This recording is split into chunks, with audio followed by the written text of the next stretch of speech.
siphambana sodwa singazi ukuthi sibangani. Ake siyeke sihlangane bakwethu ngwemnyama. Singahlulwa okhokho abakha umbutho wesizwe thina sikwazi ukuhlanganisa. Isikhathi sethu ke lesi. Siyezwana? Intsha esikoleni.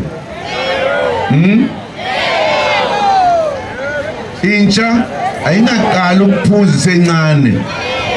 Ngokomthetho wesintu uphuza mosu indoda endala noma usumama omdala, hayi umncane. Ngeke sikhohlisane. Ngakhohlisani bakwethu. Niyazi ukuthi ingane ukuze iqonde njengathi nje ubona siqondile sashaywa sebancane. Lo mthetho uthi ingane ayingashawa noma ibhedela nje iphuzela utshwala. Kuthiwa ithathe ucingo ifonela amaphoyisa.